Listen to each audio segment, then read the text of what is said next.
Isang mapagpalang gabi po sa ating lahat. Narito na naman sa Glenn para sa ating ika-240 na ating sharing devotion video. And thanks God. Tapos na ng ating Thursday devotions, Alive in Christ International page, na kung saan ay the topic is how to live in love. Ayan, ang topic na isinare sa atin ng ating beloved Pastor Rodel Gabayan. And ayan, miss ko na po ang ating mga taga-Alive in Christ family. Ayan.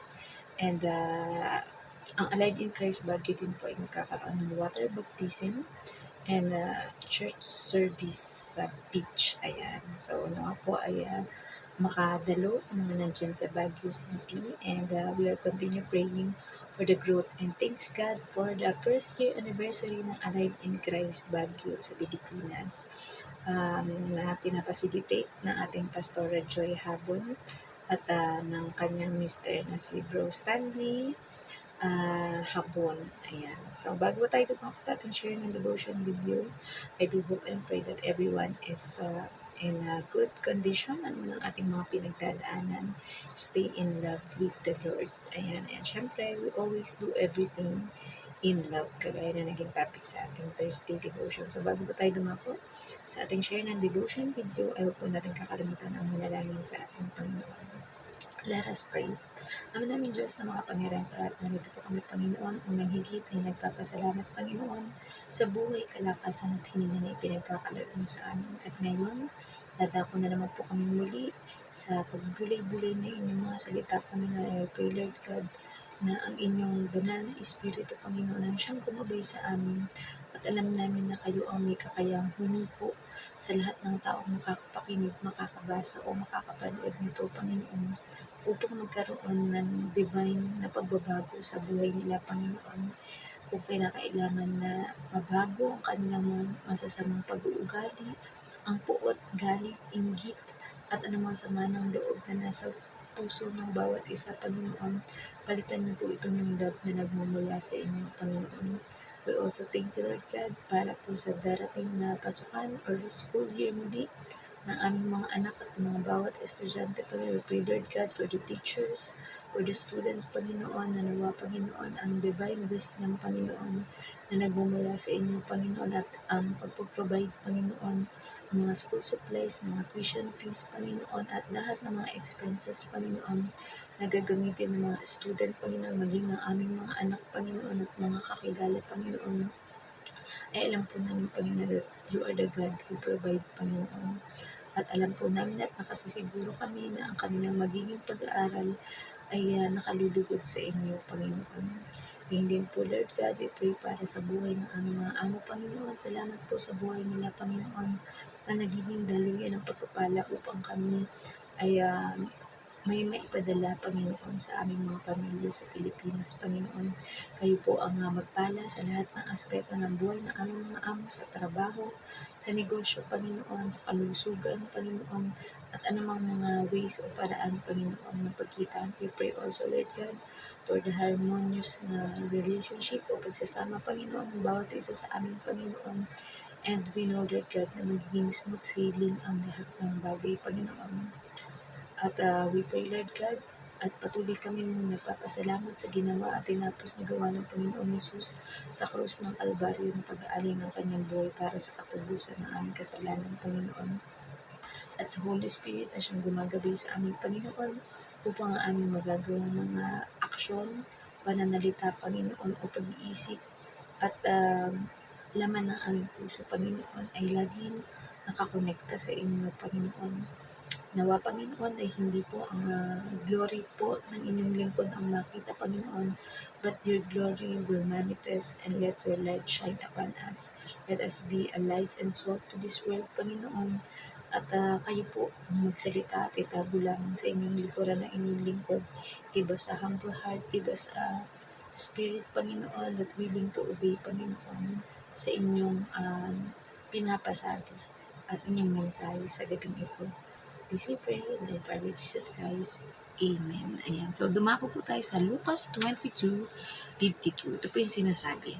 Pagkatapos, sinabi ni Jesus sa mga punong pari, sa mga pinuno ng mga bantay sa templo at sa mga pinuno ng bayan na pumunta roon upang dakpin siya.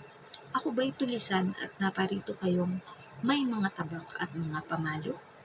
Message. At may sinabi daw ang Panginoong Yesus sa mga punong pari, sa mga pinuno ng mga bantay sa templo at sa mga pinuno ng bayan, na kung siya daw ba ay isang tulisan, kaya napunta roon ang mga iyon na may dalang tabak o pamalo at pamalo. Application. Dahil parang akala mo ay sobrang takot ang mga taong pumunta na iyon para dakpin o hulihin ang Panginoong Yesus, kaya sila may dalang tabak at pamalo.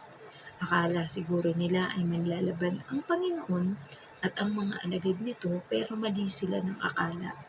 Dahil mahinahon at mapayapa ang naging reaksyon at kilos ng Panginoon, liban na lang sa isang alagad nito na si Pedro. Kapag ba tayo ay inaakusahan sa isang maling bagay o sitwasyon, ano ang nagiging reaksyon natin? Mabuti ba o masama?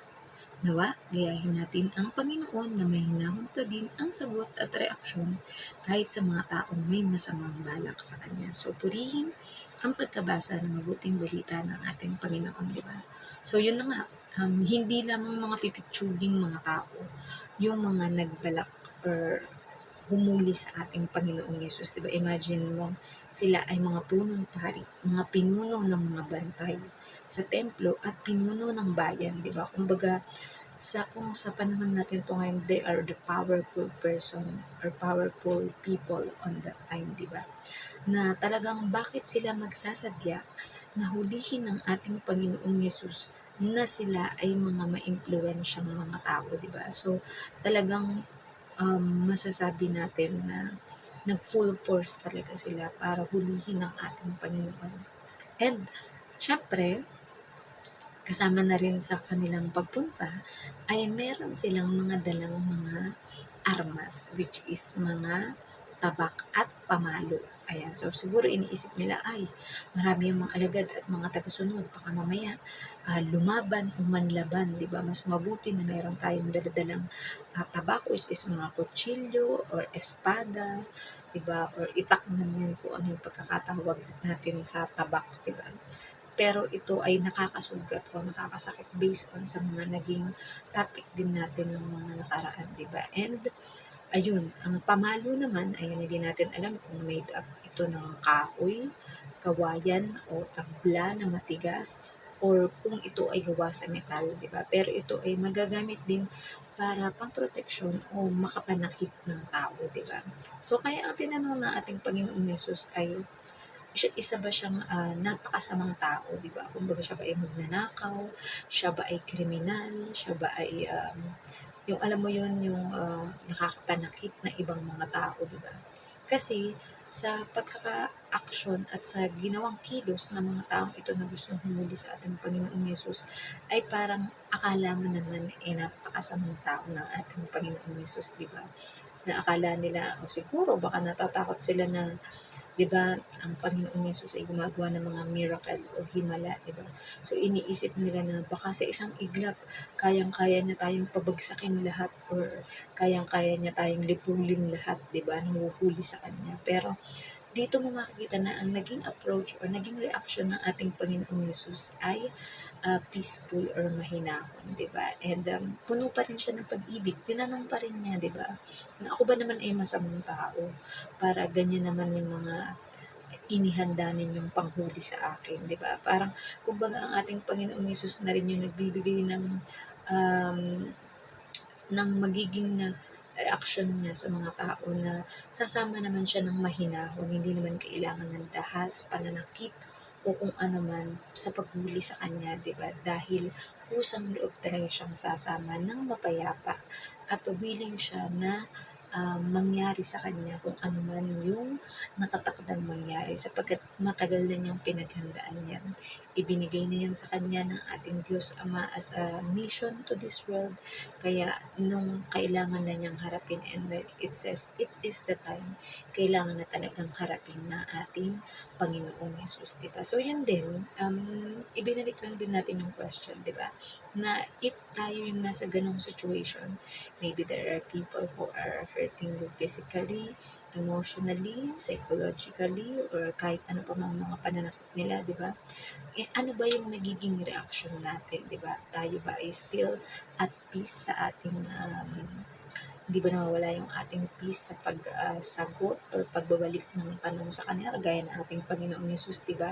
Napakamapayapa ng Kanyang pagkakatanong sa mga tao na siya ba naman ay masamang tao o kriminal para ganun kadami or ganun katindi yung sandatahan na dapat humuli sa Kanya, di ba? Pero ang hindi nila alam, peacefully at freely nasasama ang ating Panginoong Yesus kahit ang balak nila talaga ay masama at patayin siya, di ba? So, nawa tayo po, if ever we are facing that kind of situation na mga bagay, ay manatili pa rin sa atin yung peace ng ating Panginoon on how we can approach or how we can react or how we can reply or response to any person na mga gumagawa sa atin ng mga bagay na maaring nakakapanakit sa atin sa iba't ibang aspeto ng ating buhay, di ba? Sabi nga, ang ibinibigay sa atin ng ating Panginoon ay kapatawaran o forgiveness para sa mga taong nakakagawa noon sa atin, di ba? And kagaya sa naging topic sa ating devotion na we live in love. Ayan, because the true essence or ang pinaka essence ng being Christian or Christianity is love.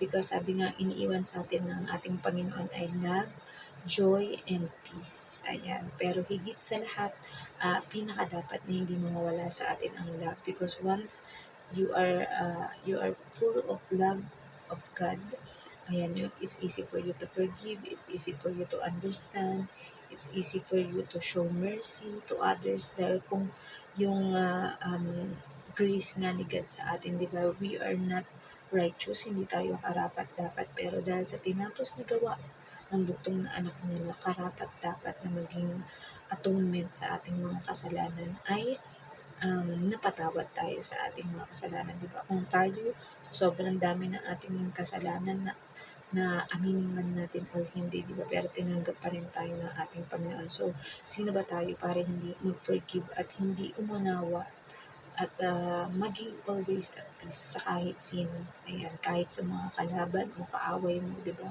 Sabi nga, ang Diyos ang bahalang magtanggol sa iyo sa mga tao o mga nais na makapanakit sa iyo, di ba? So, nawa po ay may natutunan kayo sa ating share ng devotion video and lagi lang mangibabaw sa atin ang kahinahunan even if we are facing difficulties in our life, and always know that God is always there, never leaving us and never forsaken us. In any situation, in every napagdaanan natin sa ating buhay, laging nandyan ang Diyos kasama natin. Sabi nga, Emmanuel, God with us. So, let us all close into prayer. Ama namin Diyos na makapangyarihan sa lahat, narito po kami at nagpapasalamat sa inyong mayamang salita na aming natutunan. Panginoon, tunay nga Panginoon, na humarap man kami sa mga pagsubok, mga challenges, at mga shortcomings sa buhay, Panginoon, ay alam namin, Panginoon, na ang forgiveness and love, Panginoon, na nagmumula sa inyo at peace, Panginoon, ay marapat lamang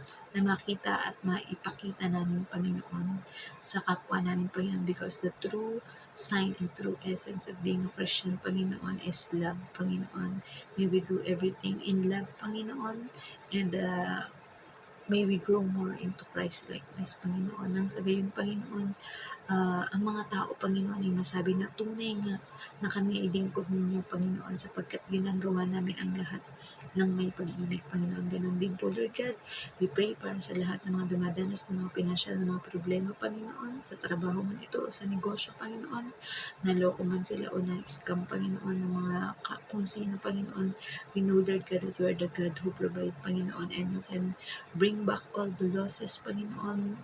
You are the God of restoration, Panginoon, na ibabalik niyo po ng siksik, liglig at umaapaw ang mga blessings na ito pabalik sa inyong mga lingkod na tunay na nagtatapat sa inyo hanggang sa huling hininga ng aming buhay, Panginoon. We also pray, Lord God, for the good health of everyone, Panginoon, healing for everyone. We know we are healed, Panginoon, that by the stripes and wounds of your Son, Jesus Christ, we are healed, Panginoon. Ang mga physical, emotional, psychological, Panginoon, na mga sakit at karamdaman, Panginoon, will all be melted, Panginoon. Gano'n man ito kalala, Panginoon, o simpleng sakit man, Lord God.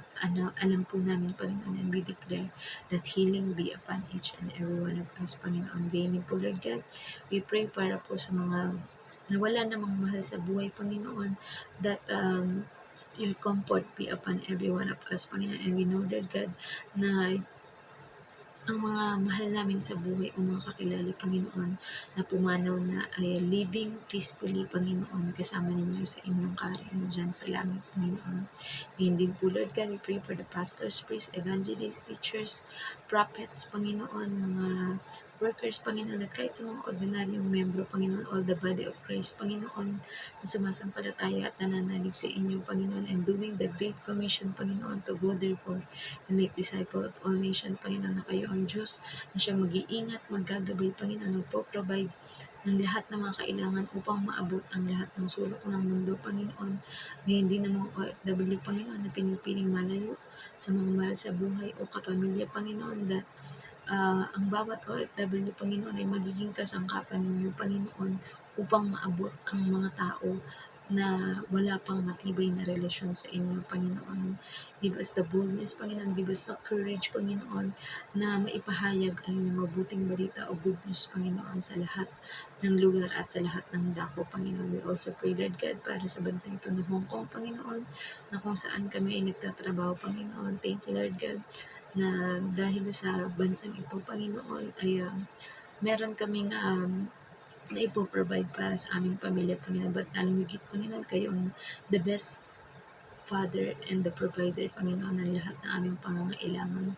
We pray, Lord God, para sa bansang Pilipinas, Panginoon, mula sa pinakamataas na nanunungkulan na presidente, Panginoon, hanggang sa pinakamababa ng mga kapitan o kagawad ng barangay, Panginoon, na ang lahat ng mga nanunungkulan, Panginoon, ay magkakaroon ng banal na takot sa inyo, Panginoon, at magiging tagasunod ninyo, Panginoon, upang sa gayon ay mapamahalaan nila ng maayos ang aming bansa, Panginoon. We pray, Lord God, for the economic growth of the Philippines, Panginoon, na darating ang panahon, Panginoon, na ang bansang Pilipinas ay magiging maayos, Panginoon, maunlad, Panginoon, at hindi na nga mangangailangan, Panginoon, ang bawat mga mamamayan na mapalayo pa sa mga kapamilya, Panginoon, sapagkat everything is provided, Panginoon, dahil sa maayos na pamamalakad sa aming bansa.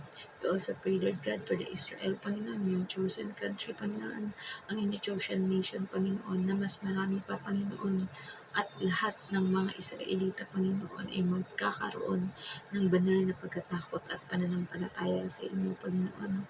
Let Christianity be worldwide, Panginoon, at alam po namin, Lord God, na ang lahat kami, Panginoon, ay inyong gagamitin, Panginoon, kahit sa mga simpleng paraan na aming kayang magawa in different aspect, whether it's financially, whether it's physically, whether it's through words and actions and help na we can give, Panginoon, to everyone na mapalapit sila o magkaroon ng matibay na relasyon sa inyo, Panginoon. Ano pa man po ang mga panalangin na hindi pa namin nababanggit, Panginoon, na alam namin nakaabot na sa inyo, Panginoon, at kayo na po ang siyang tutugon sa mga panalangin ito in your perfect time, Lord God. Truly, we honor and we glorify your name. This we pray in the prayer of Jesus Christ. Amen. Good night po sa ating lahat and God bless. Bye-bye.